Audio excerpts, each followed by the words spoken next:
And the more things you try, the more you work out what you like and, more importantly, what you don't like. And for me, I think my career grew relatively quickly, but also relatively slowly.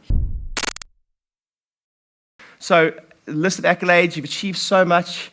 It's just incredible to just even see it. And I wanted to ask you, Karren Brady as a child, through school or your growing up, what specific incidences or maybe influences did you have as a child that maybe shaped who you are today, positively from a business perspective, or some of your characters, etc.?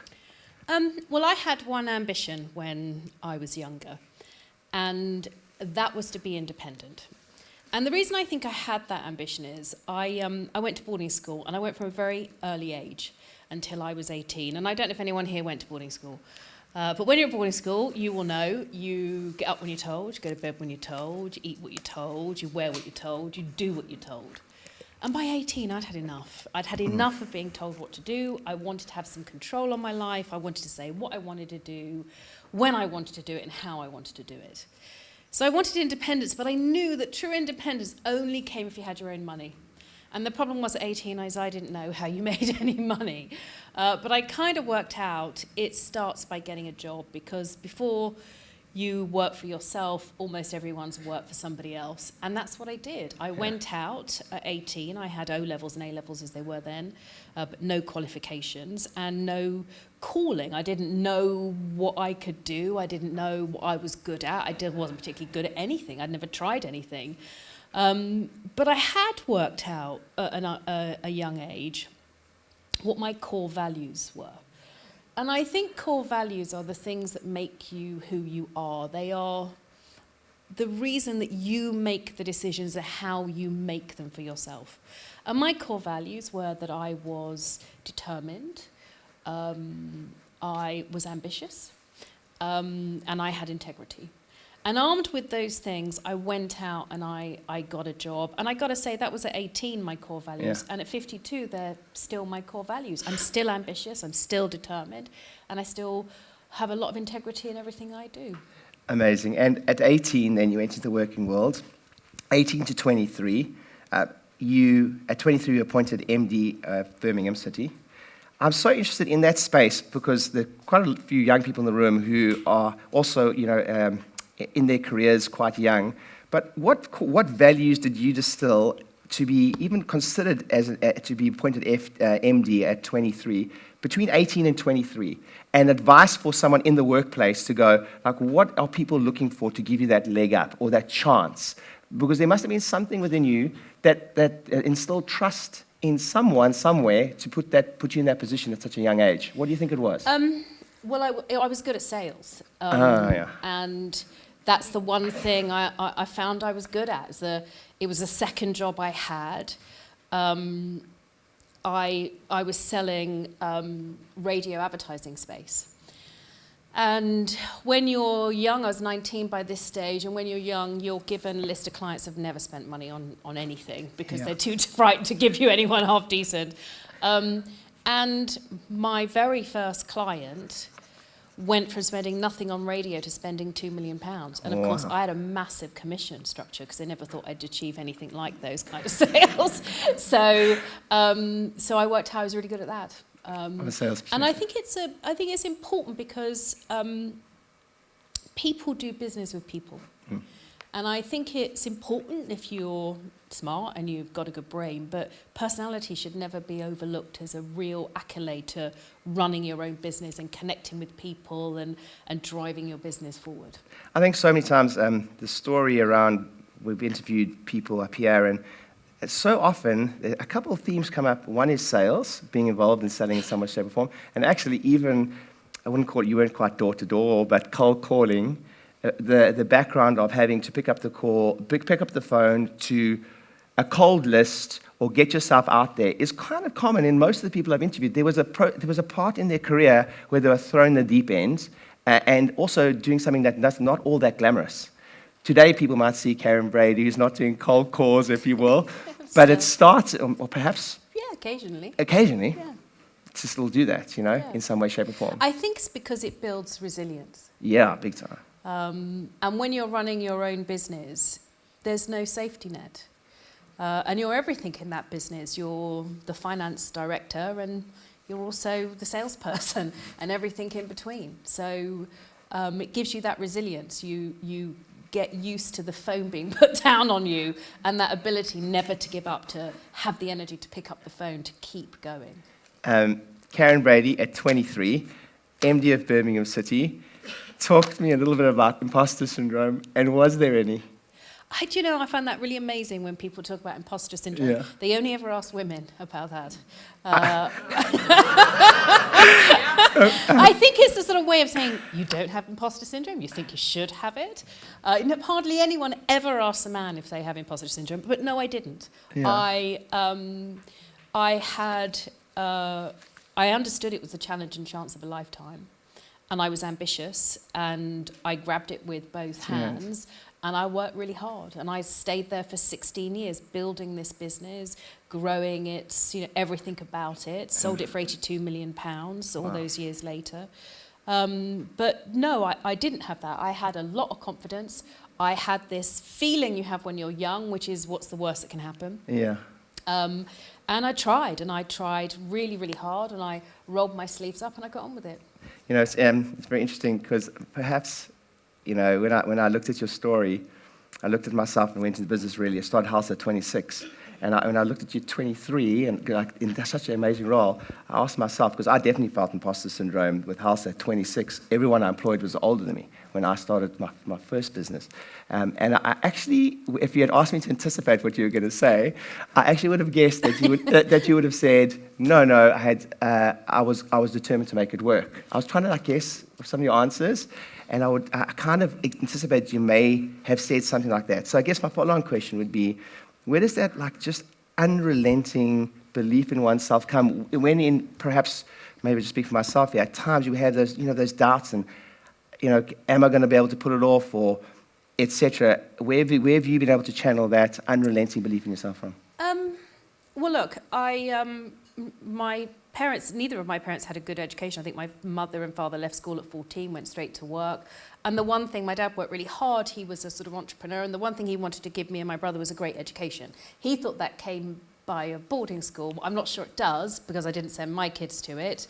But they did give me one other massive gift, and that was the gift of self-esteem, of having my own opinions and valuing those opinions and not being afraid to stand up for myself. So those were the things they sort of installed in me. And it, I think it's a bit about having confidence. And confidence is really not about what you've achieved or what you haven't achieved.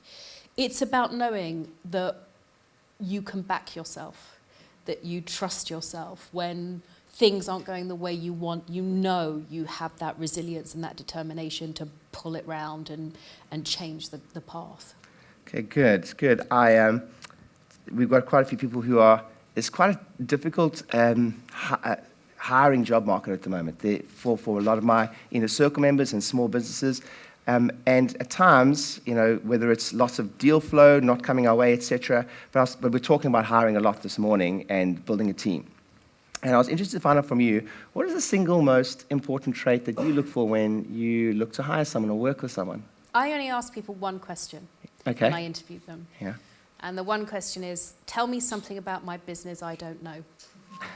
And I think I ask that because I'm genuinely interested if they've done any research. I'm genuinely interested if they have any ideas of things that we can improve or change. I think it shows if they've actually really do want to work with you or they just want a job. Because if you really have thought about the job that you want and the organisation you want to work with, you should be able to answer that. So that's the one question I ask, and that's the one thing I want to know. And I guess I love to work with enthusiastic people. I think there's nothing worse than having someone who's not enthusiastic about anything, and it can be a real drain, particularly when you're running a small business, when the environment that you're trying to create is really important, people that are passionate about what you're trying to do, and people that have trust in you, because running a business is about leadership, Yeah. and leadership should never really be confused with management. Mm. Management is about setting out a series of tasks and managing people to deliver them. Very important. But leadership is about vision. And sometimes it's a vision only you can see. And your job is to persuade people to believe in your vision, to help you deliver it, to turn that vision into a reality. And you need great people to help you do that, people that you trust, people that you admire. And then there comes a point where you're growing your business and you look around at the people that work with you and you realize they were great up until that point of your business. Are they the right people to take you forward? And then you have the really difficult decisions to make about changing people that have been with you on the journey, that have been loyal, and you say, are they good enough to go on to the next level? Probably not, but they've been with you a long time. And that's when leadership really comes to its front, because it's not really about how much you know how to do, it's more how you behave when you don't know what to do. Wow, okay. So with that said, through business, when you don't know what to do, what have been some of your biggest challenges you've had in business? When I say that, what comes up for you? It's like, what failures or challenges or big challenges did you have, and how did you overcome them? Well, loads. I mean, we haven't got 5 hours. I can't tell you them all. But I think that's actually kind of the point of my question, because I think we, especially as small business owners, we get so down on ourselves when we haven't gone through the process of. We spoke this whole morning, and I'd uncovered a fraud in my business last year, and our FD was just a little bit every single week, or whatever, and then it built up, and we discovered it, and we spoke about the room. We said, like, who's had someone steal from in the room, and like the amount of people put up their hand, etc. And then I went through the whole process, and we thought, like, what did I learn from that? Certain financial controls I was too loose on, etc. I'm not going to make the mistake again. So it's kind of my what I get to teach, because I've made those mistakes. So I guess, so it's kind of part of the question is, Karren Brady makes mistakes, and we all have different challenges in business. But yeah, if there was one that, a good one for the people in the room to learn from, perhaps, what would that be? One challenge you can think of? I think I have to firstly say, I'm the kind of person that never hears the word no. If someone says no to me, I don't hear no. Okay. I hear find another way to get what you want. So I'm never put off by setbacks, because a no or a setback is only really a problem if it ultimately stops you achieving what you want to achieve. If it's a lesson you've learned on the way, or something that's made you think about your purpose, your values, how you do things, how you could do them better, I think that's important. I think so is lifelong learning. The minute you think you know everything is the day you're admitting you don't know anything. Actually, you come to these events with like-minded people running a similar business, swapping ideas, learning what's good, nicking everyone's best ideas. Yes. All of those things are really important, and implementing new ways of doing things. Because good business people are, they hold on to the old ways as long as they're good, but are ready to grab new ways of doing things as soon as they're available, and moving forward all the time. Having this sense of momentum is important. But in life, you can really focus on your setbacks, and they can cripple your ability to make decisions, because everyone I know, everyone has had either temporary defeat or sometimes total failure when they've run a business. And it's what you do when that happens to you that determines your future. Can you pick yourself up? Can you find your backbone and use it, and put one foot in front of the other and keep going? If you can, you'll probably come through that challenge better, because you'd have learned something, more determined because you know what it's like to almost have your business taken away from you, and your independence and your freedom and the things that you've worked for. And more focus, because you're aware that not everything you do works out. So it sort of gives you that bit of inward reflection, as you're probably having. You probably took your eye off the ball, you trusted someone who wasn't trustworthy. That makes you think, are people taking advantage of me? Am I the kind of person that people think they can take advantage of? And that's quite a difficult thing to have that conversation with yourself, I would imagine. Karen, now you're going to make me cry any second now. Oh, I'm sorry. That wasn't my intention. But I don't know. It's also, it's really important to be honest. Yeah, totally. And really say, and the problem is sometimes people are arseholes. That's Yeah, sometimes the thing is... and it's not anything you've done, it's just in their nature. But you have a duty to yourself, to your business, to the people who put money in, to your customers, to your brand values, to your hopes, to your dreams, to your ambitions, to root out those people and overcome the adversity. Yeah, because it's interesting. It's a fine line between going take 100% ownership, 100% responsibility. Everything's my fault. You know, I'm the MD of this business. Everything ultimately is my fault. And then sometimes just going, well, like someone said, I had a bad in poker. There's a term, a bad beat. Meaning, like, you got the pocket aces, you should win. The percentage odds are 98% chance you're going to win this hand. And the guy you're playing gets dealt the 2% chance, and you lose, and you're a bad beat. Like, you could do 98% of the things right, and then potentially those two things, like, come back to bite you. So I've been like, that's a challenge for me, is like that taking 100% ownership and then going, okay, I just had a bad beat, but go forward. You spoke about passion and employing people. I was so interested, being involved in The Apprentice. Can you pick the winner early? No. No. You can't imagine any of them winning when you first meet them. Not one. No way. Oh my God. Really? I don't know if anyone watched this series, but the very first task was the cruise task where they had to design the logo. Bad. I mean, I was saying to Alan, we got a problem here. We got a real problem.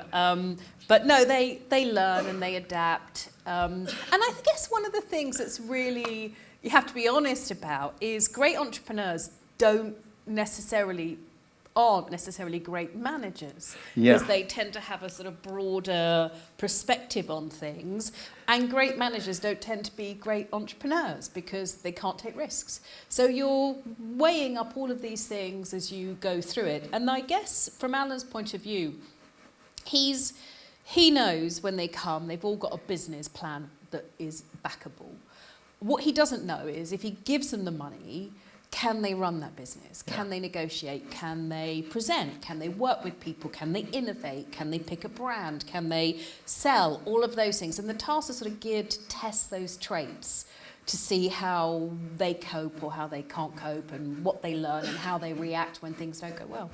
Okay, fantastic. I would love to take a couple questions from the audience. So do we have another microphone nearby? Okay, awesome. So actually, Monica, we're going to start with you. So first of all, everyone, Monica, stand up for us.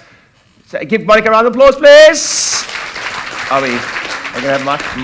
Do we have another mic, guys? Come on, Kieran, run. Good job. And go for Monica. Hi, Karren.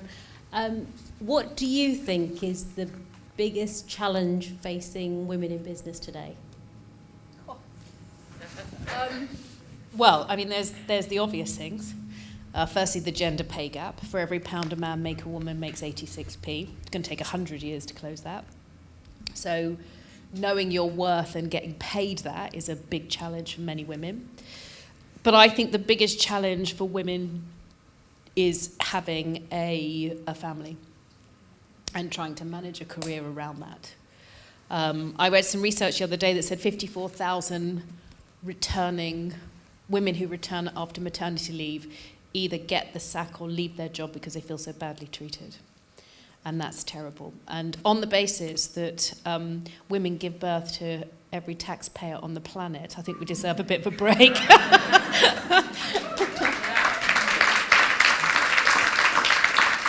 And the real barrier is high quality, affordable childcare. That's the real barrier, I think.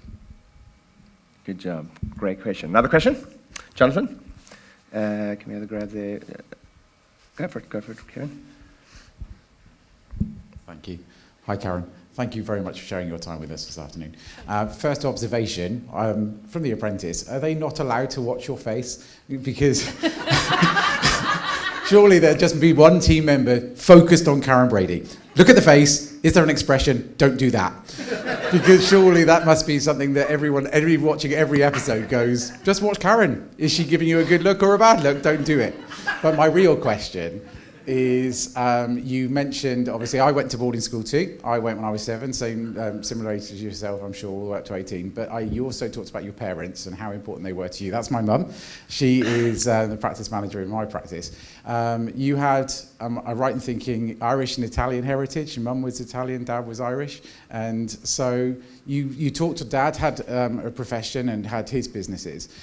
And a lot of what you said with your integrity and your I don't see no, they strike me as almost Italian, Irish stereotypes, that sort of aggression, that hereditary, that heritage that you have from the family. Is that something that's really influenced you in your younger years and throughout life? Or is it more the drive that's now developed through your blossoming careers and all the different things you've turned your hand to? How much is family and how much is Karren?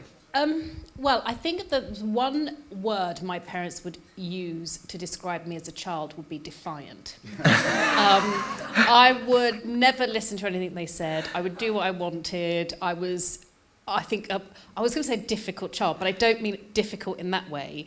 But if they said don't touch that, I had to touch it. That was just something in me that was just there that I couldn't, And this sort of stand up for yourself and don't take any crap from anybody. That was something my parents really did put into me.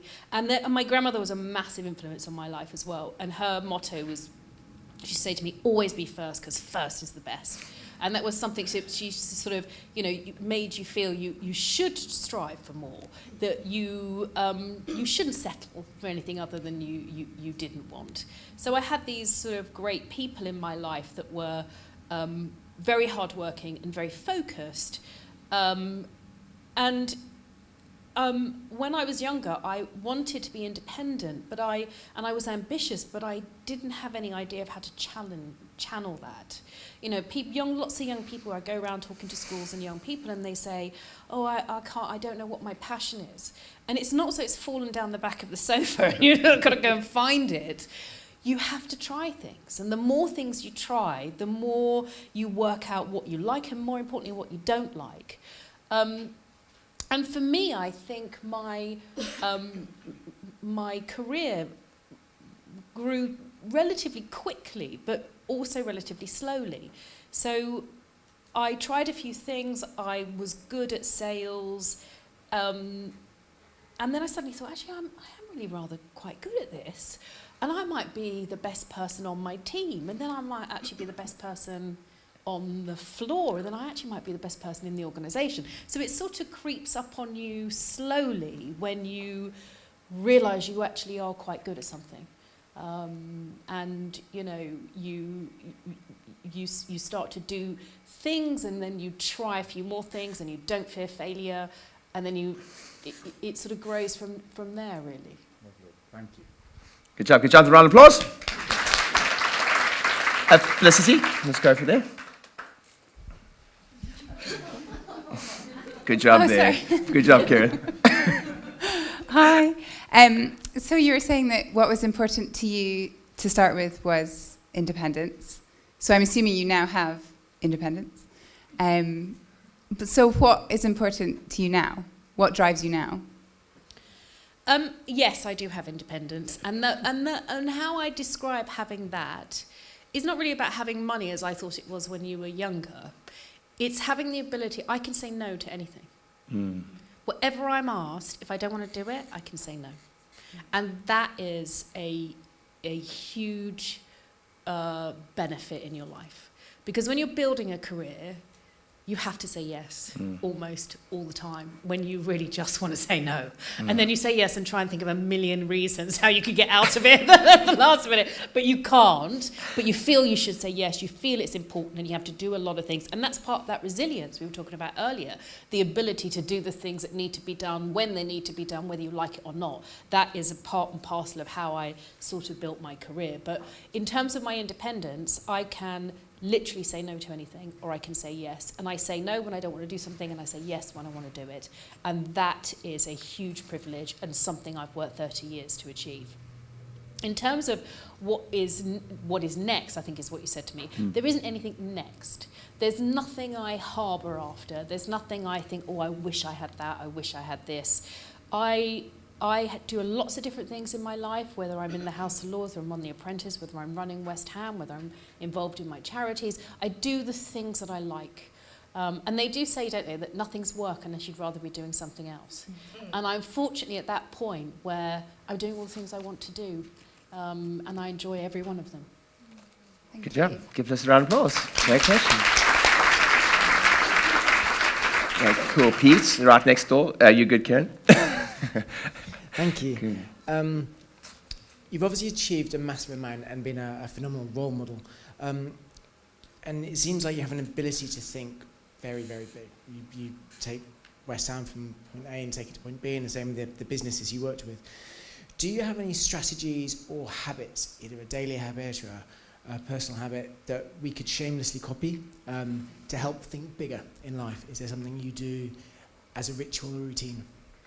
No, I would say. Sadly, I'm sorry. I wish I could say eat grapefruits and everything would become clear. But no. A couple of things I would say that I think are important. Broaden your horizons. I don't mean that like broaden your horizons. I mean spend time listening to other people and how they've achieved things. And there'll be almost all businesses are the same. There's a fundamental thing that runs through your business, that runs through my business. And that is that you've got to create sales and keep costs down. I mean, it's just very simple. And you have to, if you really want to make money, you have to build a brand. A brand that people trust, a brand that stands for something that has purpose and value. You can run a successful business. If it has no brand value, it'll never be a massive business. If you can create that brand value as well as a good business, you're really onto something.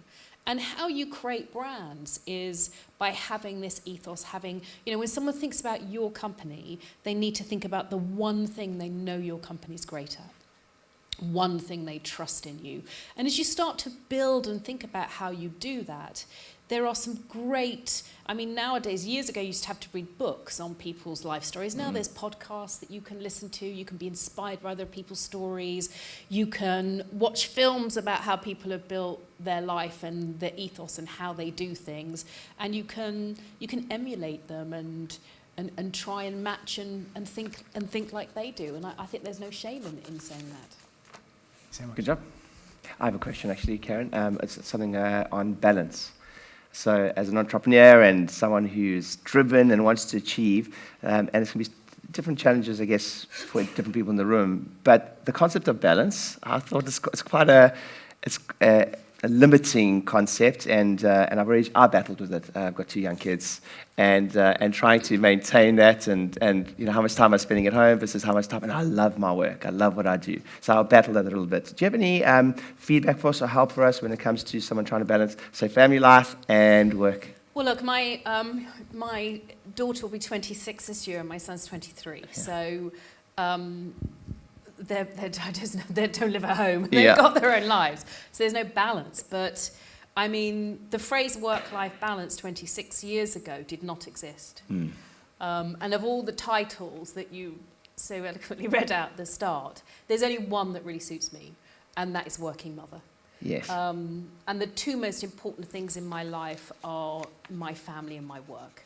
And trying to manage those 2 things is an almost impossible task. I spent my whole life going board meeting, nativity play, board meeting, sports day, board meeting, parents' evening, and knowing when I was at one that I definitely should have been at the other. And I think it's only when you come to the conclusion that you can only do what you can do, does the pressure lift off. And there were many times when I'd been in a board meeting with Sony in New York, and my son would ring and he'd say, can you pop home and bring me some rugby shorts? And luckily I had a best friend, and I would say to my best friend, whose son was in the same year at the same school as my son, could Max take an extra pair of rugby shorts? And you rely on lots of people, and I used to say to my best friend, what I really need is a wife. But I never got one of those. And I think it's true that sometimes family is a priority over work, and sometimes work is a priority over family, and you just have to sort of juggle. And I think as a working parent, the last thing on your list is always yourself.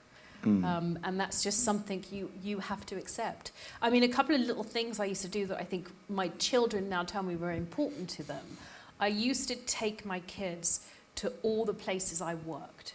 Okay. So when I'd say to my son and my daughter, I'm at Birmingham City today, or I'm at Channel 4 today, they could visualise where I was, and they knew it was important work. It wasn't like I was at the spa or playing golf or having lunch or something. They knew I was doing something important. And to anyone who's got a family and is struggling with this, I'll tell you this. It all works out okay in the end. It really does. And that's not because, and it's not because, you know, I hardly ever took my kids to school. I hardly ever picked them up from school. That's not what makes kids happy. Learning from a parent who is independent, that you can value yourself, you can push yourself, you can have your own ambitions, you can speak up for yourself, you can be independent. Those are great lessons for kids to learn. I love that. That's amazing. Another question from the audience. Cool. Laura? Go for it. Hiya. So there is definitely a language around women in business, female leadership, and actually Kelly even said it earlier, bless her, she said, I didn't want to be the bitch. And personally, I think we should just ban that phrase, because you don't ever say it for a man. Have you ever experienced this? And especially, I find the more internalised version of that, I don't want to be the bitch, like Kelly said. Have you experienced it? How do you combat it? And especially, what do you say to your daughter? Because she's 26. Yeah. I mean, it's really interesting, isn't it? If I said to a group of people, last night I met a really ambitious man. In your mind, you would conjure up a man who has something about him, knows what he wants, knows where he's going, the sort of man you want your daughter to meet. And if I said to you, last night I met a really ambitious woman, most people's eyes would roll. And their first thing, they would think, oh, I bet she's hard work. And that is a typical stereotype of strong women who know what they want, that won't put up with any shit, that want to have a career and want to be in charge of their business. I think it's really important that women can take ownership of the word being ambitious. Ambitious, lots of people seem to think ambitious people are ruthless people. They are not. Ambitious people are people that will not settle for anything other than they want to achieve. They will not be beaten down. They will not have their dreams, you know, taken away from them, and they won't be intimidated. I can't even begin to tell you the amount of abuse I get on social media. It's all the words that are aimed at women. Bitch, slag, whore, you know, all of those words, I could go on and on and on, that are there to undermine you. And I say to my daughter, as I say to myself and I say to my friends, how can you be worried about what someone who does not know you, that you will never meet, how can you be worried about what they think about you? It's what you think of yourself, what your family and your friends think of you that's important, not someone who is trying to target you, to undermine you, to tell you you're not good enough when you know you are. So to my mind, yes, there's so much, you know, it's not okay to be a little bit homophobic, it's not okay to be a little bit racist, but it's still okay to be a little bit sexist, I think. And we have to take back that power. And the way we do that is by calling people out. Whether it's a colleague or a customer or a friend, if someone is being belittled, you need to say, no, that's not good enough. I'm not having that. If someone wants to speak in a meeting and no one's giving them a chance, you have to stand up for them. You know, at West Ham, 75% of the senior directors running the business are women. I mean, our gender pay gap, if you take the footballs out, is we pay women 23% more than men. So we have that balance well. And we have a mutual respect that runs through the company, and we know what women can achieve and we know what men can achieve, and we do it together. But yeah, I agree with you. It's something that it's a stereotype that is not good enough. Great question, Laura. Good job. Okay, Mary, go over the back there, and we'll come out to you, Kelly, now. Yeah. Hello. You're talking about broadening your horizons, and there's quite a few people in this room who are starting to diversify it, and we're moving away from our core businesses. How do you go about finding a mentor in an industry that you don't have experience in? Can I give a little context to that question, maybe just for help? So, healthcare providers predominantly, and businesses are going really well. Start to build up some cash reserves, and then we talk a little bit about diversify, whether it's in property or different areas for multiple forms of income, etc. So I guess whether it's or side hustles and information, and so just to get a little context around that question, it'd be like, how do I make my first steps into whether it's the property investing or the development or the whatever. When I'm a healthcare provider, I'm a chiropractor at heart. I made good money doing it. Now I've got cash reserves. What next? Where do I start? So yeah. I think the government have a scheme where you can get access to mentors, I think. You're shaking your head, no? Oh, okay. Okay, so I think the government have a scheme where they will partner you with a mentor, which is a free service. Somebody, let's say you're running a business and you know lots about marketing but nothing about finance, they'll partner you with somebody who can help fill in your skills gap.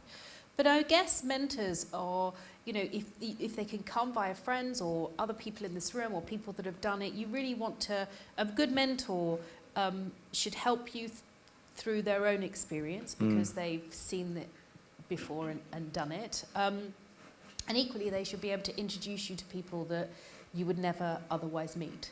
And those are the two real benefits of having a great mentor. I'm afraid I don't know because I have my hands full with my own, but I don't know. But I think the government have a scheme. You could have a look there, or you could ask someone in this room. Yeah. We have actually been in touch with the government where we live, and our mentor was given to us by our government has been absolutely useless, not turning up to meetings. Oh, that's not good. That's worse. That's someone who's wasting your time. So that's why if you had any tips, that's why I asked that question. Thank you very much for your time.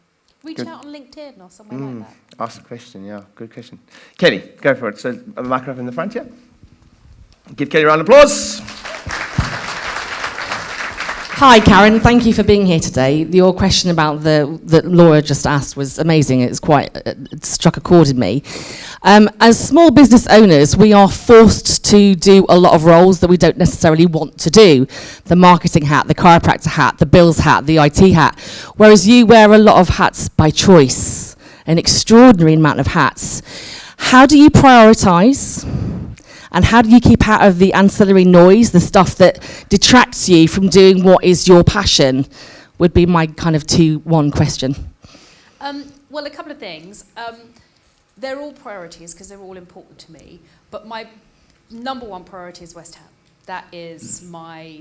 That's my life. That's everything I want to be involved in. It's my absolute priority. Second to that is really the House of Lords, which is a privilege and an honour to be involved in. A lot of people misunderstand what the House of Lords is about. We don't make laws. We don't block laws. We don't prevent laws. We are in the House of Lords selected through our expertise of industries. There's scientists, there's people who've been involved in legal, there's business people, there's a whole broad spectrum of people that are experts in their field, and our job is to look at legislation that comes down from the Commons and say, would this work in practice in that scenario, and offer amendments that might make the legislation better. That's our role, and that's an important role, and it takes a lot of time and effort and energy, and I put in as much to that as I can. But I think it comes back to what I was saying is there's parts of all jobs, there's parts that you don't want to do. I mean, even if you're a rock star, you've got to sing the same songs every night. There is an element of, you know, mundanity to everything and everything. But actually, it's about how much do you enjoy it? And then what I said earlier, nothing's work unless you'd rather be doing something else. And yeah, who wants to send their invoices out or chase invoices or make sure the photocopier's got ink or all of those other things that have to be done. But it is part and parcel of the pride you have of running your own business, that you've been there, you've done it all, you've seen it all, and you've conquered it all. Thank you very much. Good job. I'll take 1 or 2 more questions. Philip, go for it. And then Afra, we'll come up to you there. Hi, Karren. I think you've perhaps covered a bit of it when you talked about your childhood and your parents building self-esteem.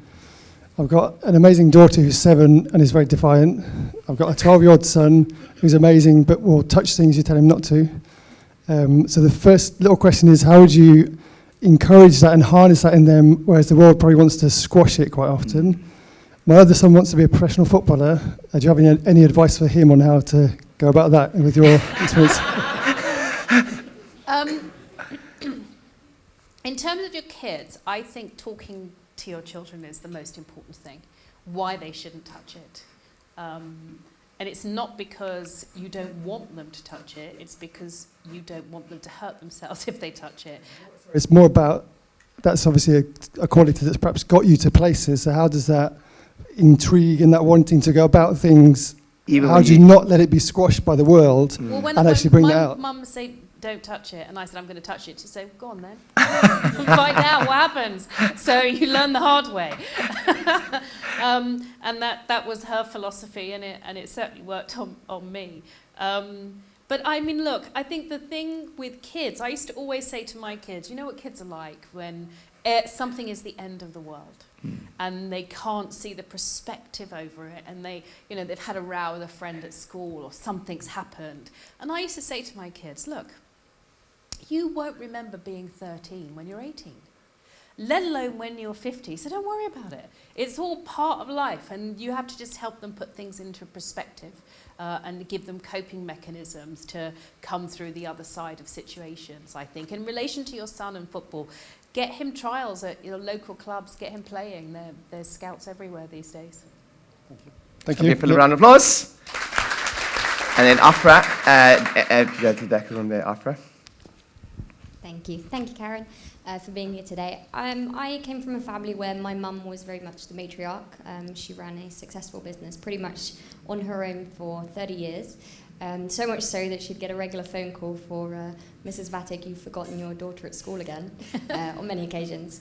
But I knew what hard slog was, and I knew when business didn't go well, there was hardships. Same for my husband, he came from a family that wasn't necessarily well-to-do, so he knew what that was an upbringing, which drove our hunger for owning a business ourselves. And I know Ryan was saying earlier that he came from a similar background, and that gave him his drive. I can hear from your story that there was a similar thing, but when you have children that you've done really well and you've provided a lot for them, so they're cushioned, how do you build that drive in children that come into a world where they're okay? If I've misled you that I'm some child expert, I apologise.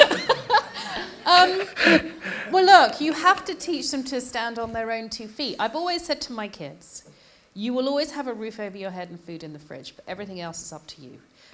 But fortunately, both of my kids work. They're independent financially from me, and they don't need anything from me, and that's a good place to be.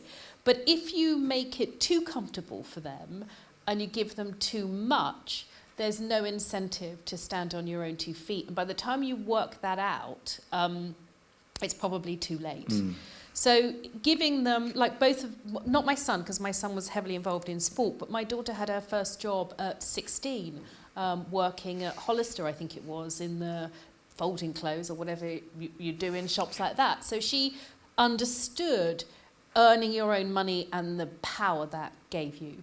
My son's just started work, having just left university, and he is working out that what you earn and what you take home are two very different things. And then when you have to pay your rent, your council tax, your bills, there's not much left. So he's sort of learning that he loves earning his own money, and he hates the government for taking it. Such a large part of it. So welcome to the club. Exactly. Awesome. My mum got me cleaning the schools at 9 years old for money. So yeah, the value of money was something she definitely instilled and you in me. don't ever respect money until you earn it yourself. I think that is a really important lesson. You don't really understand how hard you have to work to make money, and you're not so glib at spending it when you've worked really hard to get it. Very good. On that note, did you guys have a good time with Karren? Yeah, awesome. And Karren is now a inner circle appointed child expert, as she says. But listen, here's the thing, guys. I think, Karren, you said something there that I'm quite proud of in this group. Is you said a good mentor will try to expose you to people that you typically wouldn't be exposed to. And I got so excited for you guys, to have Karren in the room. And I just want to say thank you so much for your time. Thank you. Because I know even to squeeze in a call, it wasn't, with me to prep for this and everything, it meant a lot, and thank you so much, and everyone's been so excited. So here's what's going to happen next, is Inner Circle members, Platinum members, and if you work with me one-on-one, we want to be respectful of Karren's time, so I'm going to say a big thank you to Karren in a moment, and then please, one photo per member, please. Unfortunately, we can't have all the team members. Karren will be here for a very, very long time, and we had to move our meeting. I was telling the story earlier. We had to move our meeting, and obviously anything that starts with we had to move a meeting for a West Ham board meeting is followed by absolutely. So we have a time limit and be respectful of Karren's time. So after this, if you're in a circle member or a platinum member with me or work one-on-one with me, then you'll queue up on the side, and it's only for my paying members, okay? We have to limit to that for today. My platinum members, you'll get a signed book by Karren. Give it a woo! Awesome. So we'll do that as quickly as possible, and then someone will usher you through and get the photos done as quickly as possible. Karren, thank you so much for your time today. It's been a pleasure. We had you guys an amazing time. Ladies and gentlemen, Karren, a round of applause!